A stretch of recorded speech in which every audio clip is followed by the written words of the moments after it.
maybe throw the dagger.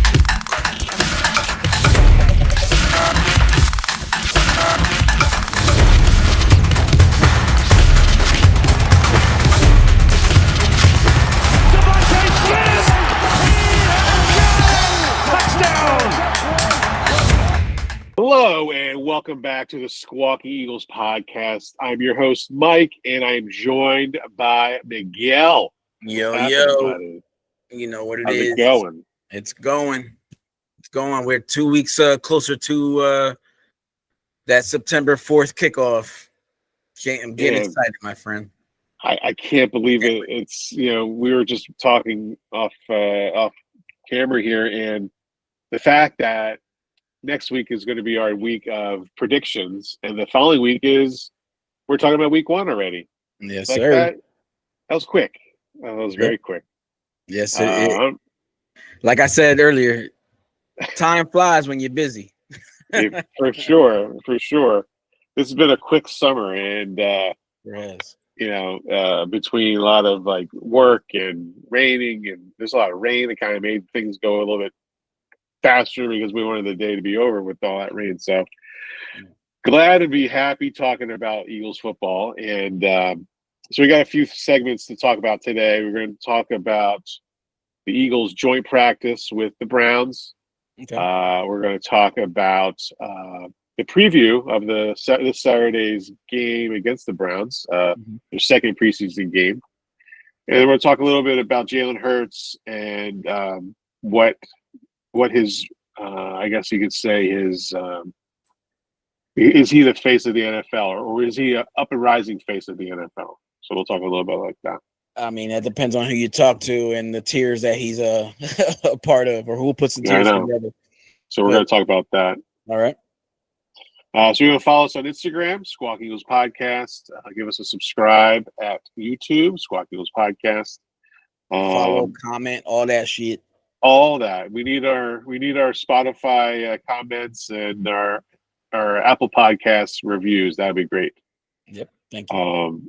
Also, we're going to start talking next week. I think we're going to talk about a little bit of fantasy football because we have a couple of drafts coming up, Miguel. Yeah, you put your draft right next to my draft at the same time. I switched it now. Now it's a week later. Oh, okay. I thought it was the same week or same day. It was. Oh, okay. It was. And now it's the following Saturday. I'm in 3 leagues, so I don't even know. I joined too many leagues where I forgot who I joined, and like the draft came and went. I'm like, all right, auto pick it is. But not for your league and not for the podcast league. So we're going to go. All right. So Eagles, they're having a joint practice this week again with the Cleveland Browns. You're getting more and more of these joint practices, I think, in the NFL because they can't really play. They're not really playing their stars in these NFL preseason games, but the joint practice allows them to kind of like get some real reps between starters. And, my question is, what are your thoughts on that for the NFL and the rise of these kind of joint practices? I mean, I'm not against them. Like you said, like it gives a chance for our starters to get reps without risking injury, because if you put them out there in a preseason game, you never know what can happen. Look at the Ravens guy that tore his leg the other day, broke his leg trying to jump for the end zone. But it helps them get together and see. And I don't know if the defenses are their offenses and defenses are base defenses. Are they showing what they're going to do in the regular season or not? But I feel like you get a pulse of what that offense or defense is going to look like without having to risk a serious injury. So I agree. I agree. The Eagles, because of the recent injury to, we'll just back up a little bit. On Sunday, the Eagles had their open practice for the fans, and they had, I think, 60,000+ fans. I think 50,000 was a number. Was it 50? Yeah, 50,000. That's a lot of fans for a game. Practice. It's not even a game; it's a practice. And then everybody puts out that whole AI practice. We're talking about practice. Yep. It's So only Philly, brother. it's wild to think that that's what Eagles fans will do to come out and play and watch the Eagles. Dude, I used to travel all the way to Lehigh to watch them practice. So I kind of miss that. I wish kind of they did that, but it's it kind of took away, and I think we can blame Eagle. What's his name? Mark's buddy for that. I think he stopped that, didn't he? I mean, did Chip stop that?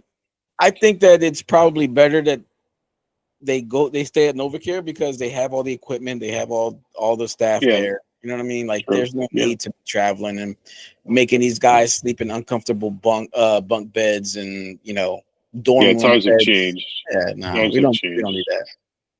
These guys need their rest. They need to be ready to go. Yeah. So during that open practice for the public, left guard Landon Dickerson went down. Everybody thought it was a season-ending meniscus tear. Should have been. Right? It could have been a lot worse. So what happened was he kind of had like a partial tear that they were able to go in on. I believe it was Tuesday, I think, and I guess they scraped it up, cleaned it up, and he was back walking around on the field, drinking beer, handing out Miller Lights to all the linemen. So it must have been, and I'll get it, no crutches or anything. So he just had like a sleeve over his leg. Right. So I'm going, they say 4 to 6 weeks, and I think, he might make the first game, maybe not. I would hold him out for that first game. Let him, what's the rush? They have a couple guys lined up. I think it's Brett Toth. He can come in. They also have other linemen that they've drafted. So Tyler Steen could move over there, and they can. I mean, I'm sure there's some adjustments that they've already looked at that they're going to probably do. I know Lane Johnson didn't practice today. He took the day off. Hopefully he's okay. But from what I've heard from our sources, the Eagles didn't look too good today in practice. Yeah, they did not. Looks like they got today by Jim Schwartz's defense. Yep. And our offense didn't look all together. But minus A.J. Brown. Jay Brown sat out again with a knee. Saquon was out. Hamstring problem. I guess the report is that the Eagles' offensive line was, I quote unquote, bullied by the Browns, but I guess the Browns play a really great joint practice. They play great practice. Got Myles Garrett, so he's a handful on his own. Yeah. So. But again, practice here, and not everybody's going to be running full 100%. So we'll have to keep an eye on A.J. Brown. He said because his hamstring is what caused him a lot of problems last year to miss a couple of games at the beginning of the season. So hopefully they're going to watch that, maintain it, and get it, in proper condition. You mentioned Lane Johnson. I think he was on a podcast, they said, and they asked him about in retirement. And he said that if the Eagles went back to back, he could consider retiring after that. I don't blame him. Go out on top, right? Have 3 rings, and commend himself. It could be a possibility they do a back-to-back if he stays, though. Man, I don't know. Could you imagine? I couldn't even. I don't even want to talk too much about that yet. I don't either, because the disrespect that our team gets. Well, we'll talk about that later, but we don't need to be putting that out there yet. Right. So here, let's move on to the actual game. What are we going to be looking for? We're going to be looking for Landon Dickerson's replacement for Week 1. I'm going to guess. We're going to see what the Mormon Missile can do against the Browns defense. What's he going to do this week? 300 yards. 300 yards. 5 touchdown passes. 5? Okay. Say 4. And why not? Yeah, well, I'll take 5. All right. What else were you thinking of? Like, it's a preseason. Like, eventually we're not going to have any more preseason games, I would assume. I mean, no, but I think that these joint practices should be televised at least. That's a good idea. That's a good idea. Just to see, Because I feel like it's unfair that the only people that get to see these joint practices are media. Yeah. I mean, maybe there's some advantage to it. Like I said, like I'm not sure if they actually play from the playbook that they're planning to play from this year, or if they're just doing base stuff. So, yeah, it's probably a vanilla offense they're putting out there. They're not going to put out like their intricate play calling. I'm sure, Kevin Petrullo wants to, prove that he is a viable replacement for. Oh, geez, I forget the guy who just left, offensive coordinator. What was his name? It was in New Orleans. I can't remember. What was his name? No, the other guy. It's New Orleans. What's I know his who name you're talking about. I just can't think of his name. I can't believe I forgot. You know what? It's it's midnight here now. That's how it goes. I can't remember his name. It doesn't matter. Yeah. Unimportant at this point. It doesn't matter. That's what happens. You only stick around for a year and you disappear and you take your job as soon as you get one. Yeah. So Eagles, it's not really worth to try to predict the score here because it's who knows what's going to be. But let's just say Eagles win. But sure. I mean, I still want to see the secondary here. From what I can hear, that we still don't have anybody opposite of Quentin Michael to play that cornerback role there. So the question is, do we have that person currently on the roster, or is Howie going to try to make a trade and pick up a cornerback? And if so, who and what are you willing to pay for a cornerback? We have 13 draft picks this season. At some point you gotta take some of those draft picks and get what you can. If there's somebody out there that a team is willing to part with, maybe they can get somebody out there that's not on the map currently. No, so you're saying that the Eagles would just make a trade to get another higher cornerback. Yeah, I don't know. I think Howie making that trade last week for that corner from the Raiders, that was his move. And I think what we're going to see is a combination of Keely Ringo and Adoree Jackson and this guy, what is his name, Bennett? I think his name is Bennett. Yeah. Mm-hmm. I think we're going to see a combination of that, and they're just going to go with that because what Vic Fangio said is that Quinyon Mitchell is going to shadow their number one no matter what. He's going to travel. Right. So as long as you take out the number one, I think they're going to probably just manage what they can with that three-headed monster that think there. Yeah, we'll see. I wouldn't be surprised if they draft a high-end corner next year. Well, I mean, if Lane Johnson's talking about retirement, I think they're looking at right tackle before they look at cornerback. Ah, true. That's true. That could very well be it too. Yeah, I didn't think about that. Yeah, a lot of factors. I'm glad we got Howie running the ship here. Right. Because if we didn't, we'd be in big trouble. All right. We're going to call this the good, the bad, and the leadership. Okay. The good is that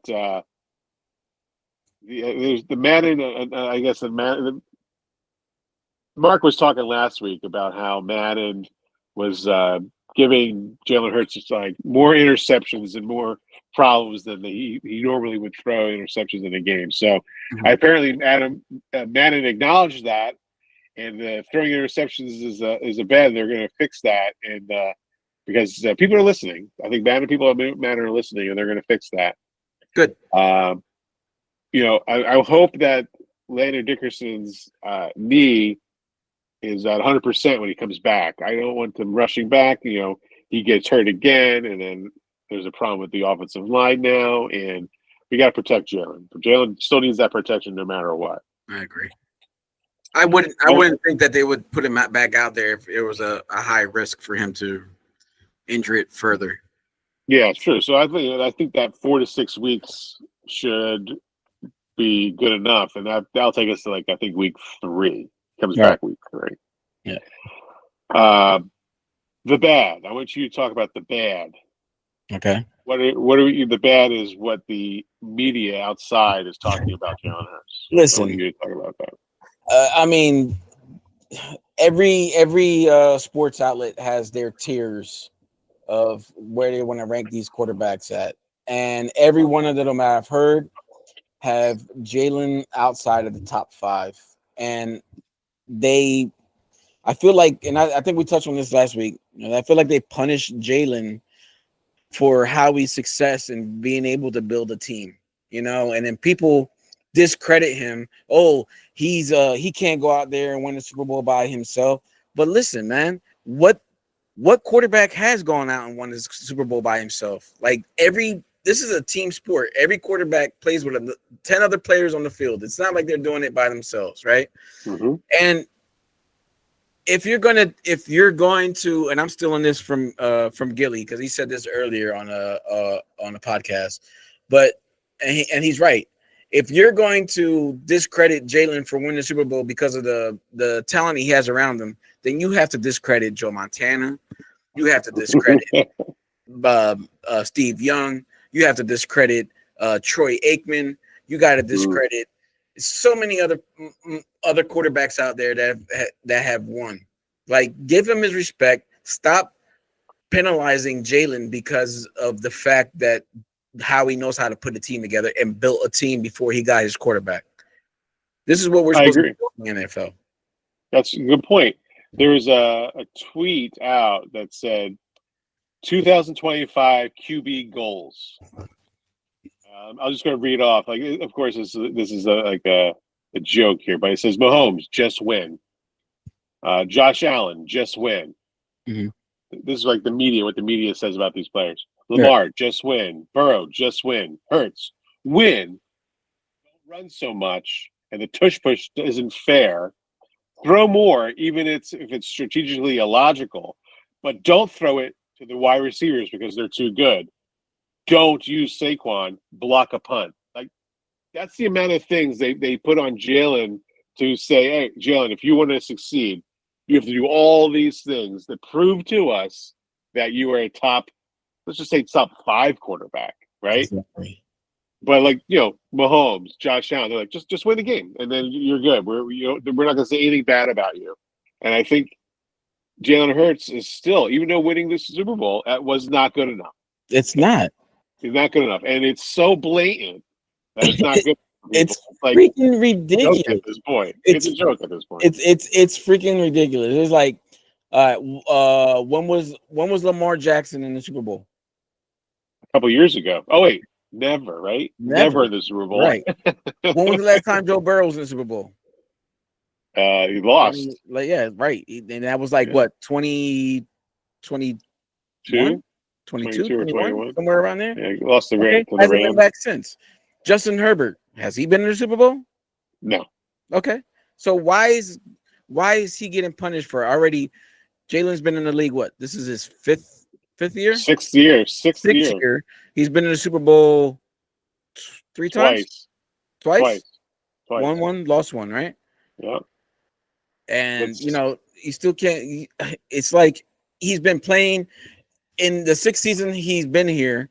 He's played with 4 different coordinators, and still won. His winning percentage is still over 70%. Yeah, with 4 different coordinators. Come on, man. His accuracy, I think, is in the high 60s, in the percentage wise. Like, come on, you guys make up all these excuses and penalize Jalen for having a GM that knows how to put a team together. It's so unfair, and it's just the media always giving something to Philly that makes us hate the media more.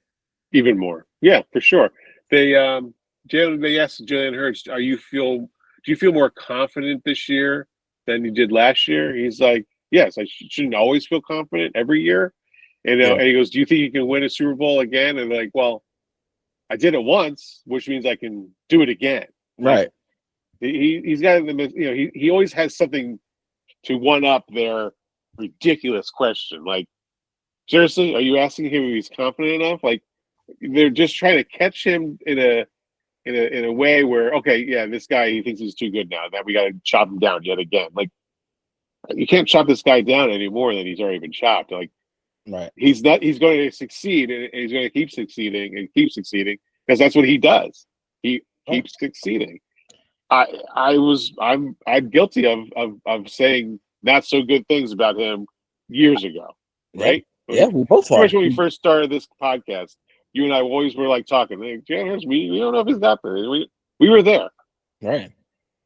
Improved, and he's improved, and he's improved, and he's improved, and he's improved.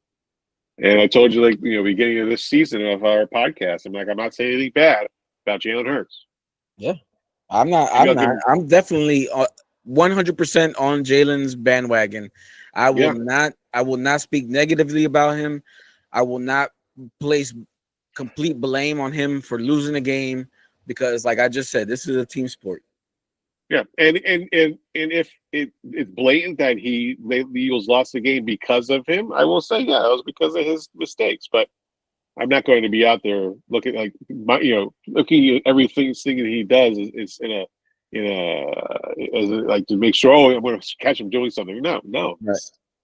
He's a Super Bowl MVP. He's the only guy to take the Eagles to 2 Super Bowls. No other quarterback in Eagles history have ever done that. Ever.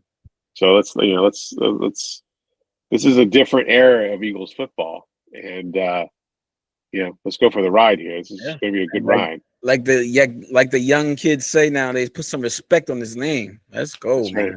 That's my quarterback. That's my quarterback. My quarterback. T.O., shout out. I bet you T.O. wish he was playing.